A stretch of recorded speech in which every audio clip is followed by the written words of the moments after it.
Salut à tous, on se retrouve pour une nouvelle vidéo Info Santé consacrée aujourd'hui à la trisomie 21.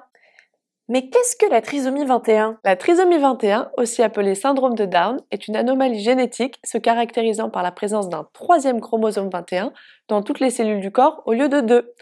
Ce syndrome va notamment entraîner une déficience intellectuelle permanente ainsi que des troubles moteurs. Chaque cellule de notre corps comporte 46 chromosomes constituant le support de notre ADN. Et c'est quoi un chromosome?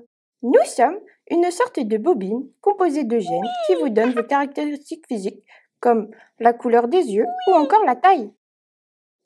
Dans votre corps, on fonctionne par 2, mais dans le cas de la trisomie 21, un copain a décidé de nous rejoindre sur l'emplacement 21. Merci pour vos explications les copains. En France, entre 50 000 et 70 000 personnes sont atteintes de cette anomalie, soit une grossesse sur 400. C'est l'anomalie chromosomique la plus fréquente. Quelles sont les caractéristiques de ce syndrome? Les personnes atteintes de la trisomie 21 ont des caractéristiques physiques spécifiques. Elles ont des yeux en amande, un visage rond et aplati, un abdomen distendu par un écartement des abdominaux. Les organes vont notamment être atteints dans cette anomalie génétique.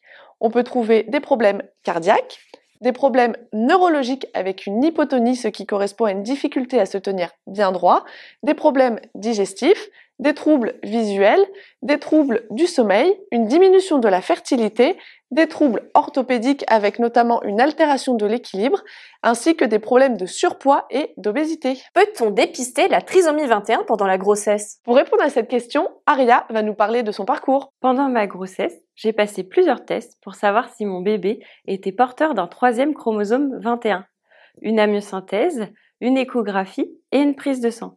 Parce qu'à 40 ans, j'avais plus de risques que mon bébé soit atteint de cette anomalie. Et ce fut le cas. Mon petit Gaspard est touché par la trisomie 21. Dès sa naissance, les soignants ont pris soin de lui. Eh oui, l'enfant est pris en charge dès son plus jeune âge. Sa prise en charge se constitue au sein d'une équipe pluridisciplinaire, composée par exemple du médecin, de l'orthophoniste, mais également du kinésithérapeute. La prise en charge en kinésithérapie va débuter dès la naissance et va se concentrer sur le développement neuromoteur, c'est-à-dire en respectant l'évolution des capacités motrices du nourrisson, en travaillant par exemple les retournements, mais aussi l'acquisition de la marche. Tous les apprentissages étant en lien les uns avec les autres, les compétences motrices pourront même avoir un effet bénéfique sur le langage notamment.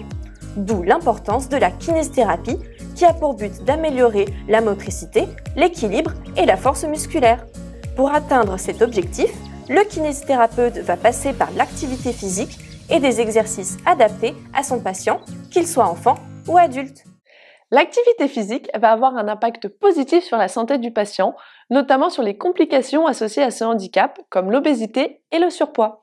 Par exemple, la natation est une activité physique complète qui permet de gérer la respiration, mais aussi la coordination des muscles. De plus, l'eau permet la prise de conscience du corps. D'autres activités peuvent être bénéfiques pour ces patients, telles que l'équitation, le judo et plein d'autres encore.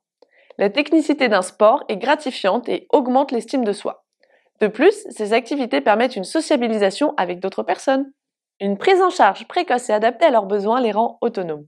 Ainsi, ils parviennent à étudier, à pratiquer une activité physique et sportive et également à avoir des loisirs.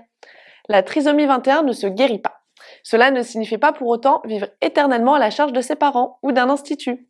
Nombre d'entre eux vivent de manière plus ou moins autonome et certains même travaillent. Nous espérons que cette vidéo vous aura apporté 2-3 petites choses sur la trisomie 21. À bientôt pour de nouvelles vidéos.